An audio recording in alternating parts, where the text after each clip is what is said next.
Welcome back to the Dalley edition. Treasurer Joe Hockey today launched the government's tax reform discussion paper called Rethink. The 200-page document will eventually evolve into options that it will take to the election.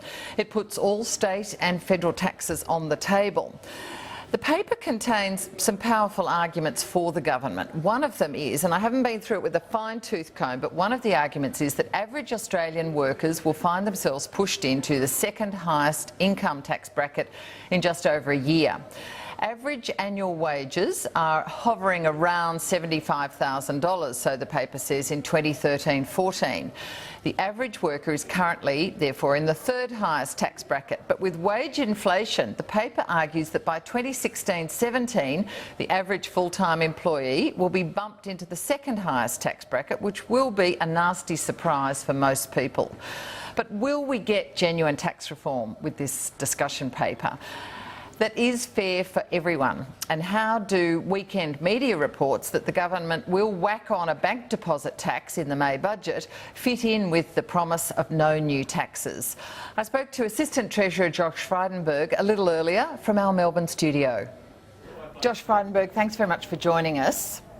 Nice to be with you, Helen. Now, Joe Hockey has released a discussion paper on tax, but he's really kicked off a debate about raising the GST. Are you making a case for a higher and a broader GST?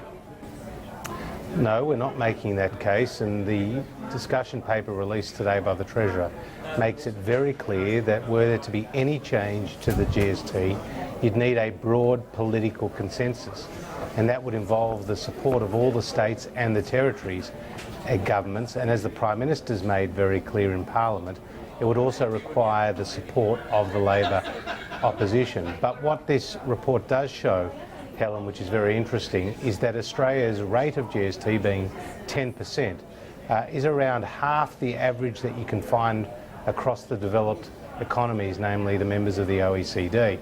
It also shows that around 47% of consumption in this country, goods and services that are consumed, are subject to the GST. So a lot of things are actually exempt from the operation of the GST too. Yeah, so I mean the Treasurer is saying that a lot of consumption, as you just mentioned, is really getting off scot-free, as it were, goods and services, particularly say bought overseas, paying no GST. So in a sense, he is arguing for a bigger and perhaps a wider GST, or at least opening it up to debate on that. So it is very much on the table, isn't it? Well, unlike the Labor Party, which excluded the GST from their Ken Henry review into tax, we've said that it needs to be part of the broader discussion. It's Australia's third largest tax. It produces around $56 billion worth of revenue. All of that money does go to the states. So we should understand where the GST rate and base is compared to the rest of the world. Now, you raised an interesting point there about the online purchases from overseas, because unless those purchases are worth more than $1,000, they're effectively exempt from the GST. And as I've said publicly before, I think this hurts Australian retailers. I can go and buy a watch down at Collins Street in Melbourne at $250 and I pay the GST. If I buy that same watch from Hong Kong, I don't pay the GST. And we have to ask, have we got the threshold right? Because if you go to the United Kingdom, Helen, the threshold there is £15 for the imposition of a GST equivalent to online overseas sales. If you go to Canada, it's 20 Canadian dollars. Here in Australia, it's $1,000. Yeah. I'm not sure if that's actually where it should be. Well, also we had just last week, we had the giant Netflix arrive here to sell US streaming content. People want it, yes, but Netflix admitted to me in an interview they are not creating one single Australian job, nor do they think they should pay any GST here. Now, is that right? Are you going to allow them not to pay GST? Well, again, this should be part of the discussion, because we're seeing a greater digitalisation of the international economy. Labour and capital are highly mobile.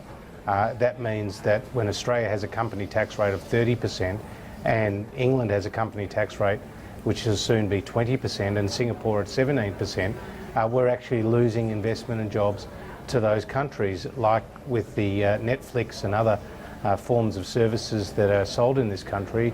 we are missing out on important revenue. So these are the sort of questions that we would like to have a discussion with the Australian people But about. sorry, even before that discussion, before that discussion, which has only obviously started yesterday and today, Netflix arrived and they're doing business from last week. They argue they don't have to pay GST. Is that right?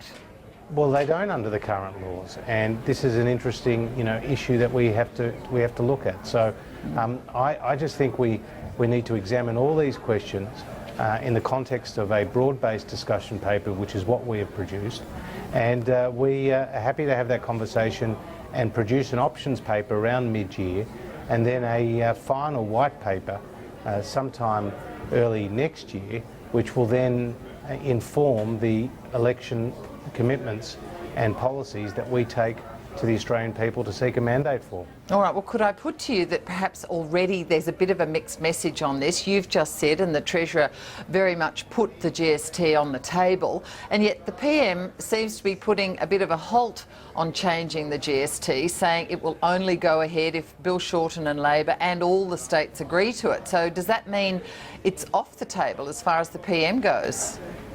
No, we're absolutely at one on this, which is we need to have a broad-based conversation about our entire tax system, because essentially, Helen, it's about the same structure, say for the GST, as it was in the 1950s. In fact, today, 70% of our tax take comes from income tax, so namely personal income tax as well as in corporate tax, whereas in the 1950s it was around 60%. So it hasn't changed a great deal. But the well, except that we've had these other taxes imposed, like the GST. So it's not really a 1950s system, is it? Well, in terms of the total proportion of the tax take, 70% versus 60% is not too dissimilar.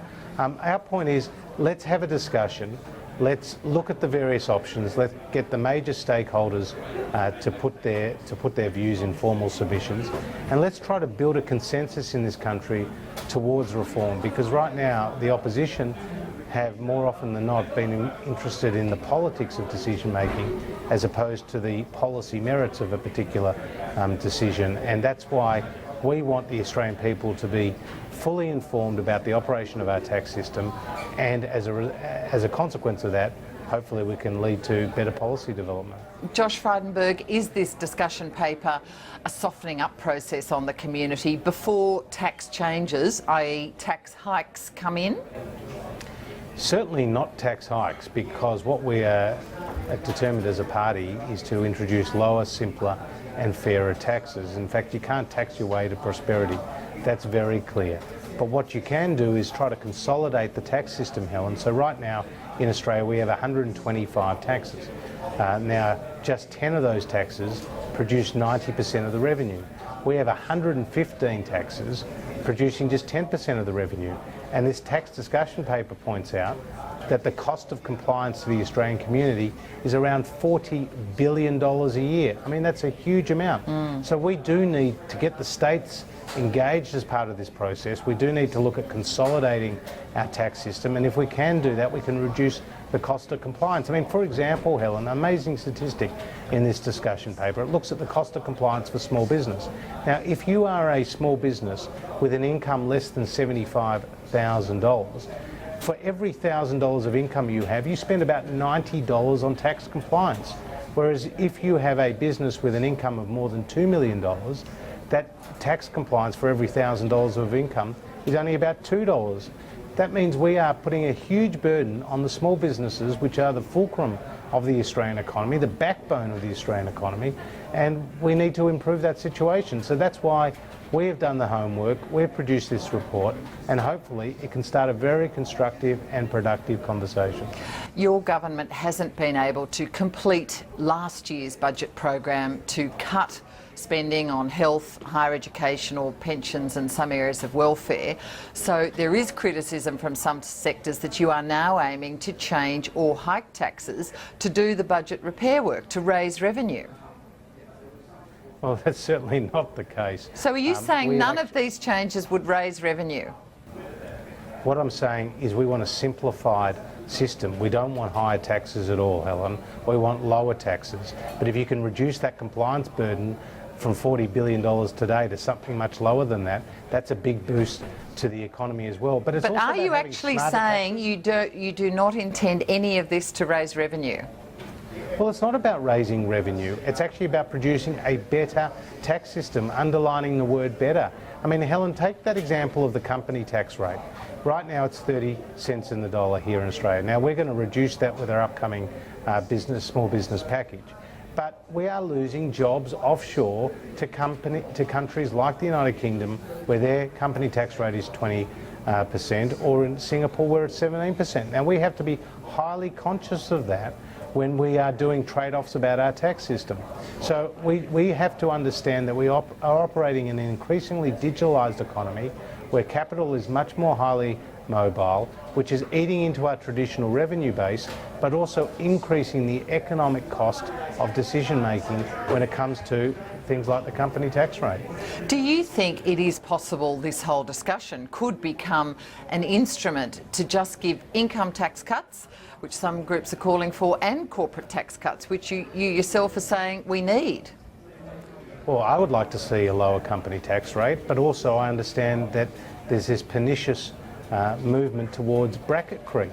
And that also is outlined in this report, Helen, because what it shows is that today 27% of taxpayers are actually in the two highest tax brackets above $80,000. But in 10 years' time, that 27% becomes 43%, which means an additional 2 million taxpayers are going into that bracket from 80 to 180,000, and an additional 750,000 taxpayers are going into that bracket above $180,000. Now, that might look good for the government's coffers in the short term because it's increasing the amount of revenue that comes to the government as a result of bracket creep, but in the long term it's no good for the economy because it's actually a disincentive for people to work longer, or indeed to stay in the workforce. So these are real questions that go to the heart of the nation's productivity, workforce participation, and ultimately job creation. All right, you've confirmed that the GST is on the table. What about the generous tax concessions on super? How will you change this without incurring the anger of people who see that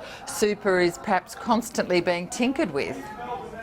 Well, firstly, don't verbal me here, Helen. What I've said is that this discussion paper includes detail about the GST, just like we said it always would, unlike the Labor Party's Ken Henry report.